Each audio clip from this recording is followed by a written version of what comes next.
Okay, so you turn it on, immediately it's gonna have time, date, it's gonna have battery, start study, settings. Leave this plugged in until you're gonna start your procedure so that way it doesn't die, okay? So settings, I'm just gonna go into that because start study is super easy and it's just gonna walk you right through it. So we're gonna start with the settings. It's gonna say the number of capsules, you should never have to change that. No one's ever doing 2.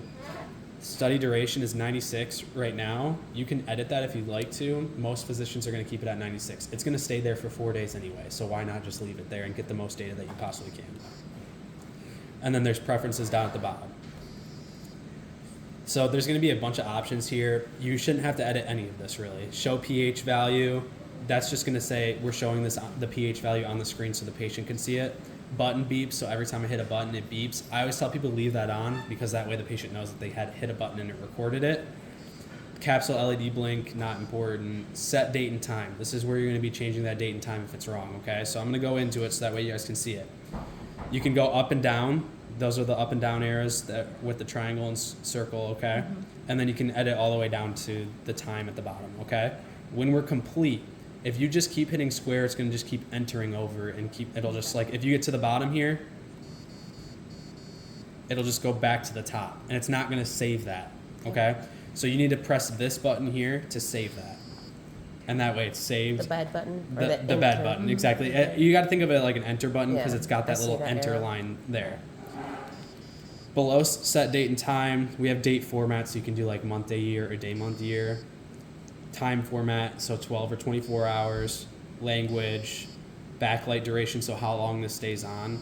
I haven't seen any of this stuff. Yeah, so it's in there to edit it. Really, the only thing that you need to worry about there is set date and time and making sure that you're hitting this button to enter that in. Okay. Okay? Which button? This button here. See the arrow? This one has escape underneath it, so you can get out of the settings like that. Okay? Once all of that is in there, you can press start study, because that's where we're going to go to start it. And it's going to ask you to confirm all this information. You cannot edit this information here. You have to go to settings to do that. Okay? Once you are sure this is correct, you can press OK. And it's going to say the last study data not cleared. It's just saying like, hey, you recorded this on a patient every single time. That's why it's important that you guys, first thing that it's brought back, plug it into the computer, upload the study, so that way you know every single time it's good to go. Okay? So we'll hit next. It's going to say, are you sure you want to delete it? And now the yes moves over here, so that way you can't just double click past it on accident. And it's going to clear this data. This is the longer part. So if something's not cleared before a procedure, this can take 2 to 3 minutes. Okay. So that's why I tell people if they're going to be going down and on their way down, they see that they're going to be doing a Bravo, just tell them to shout it out for you so you can start this process in case it's not cleared. Okay. And then once this clears, it'll automatically pop up and say ready to pair, looking for capsule 1. Okay. And that's when we would have the magnet pulled off.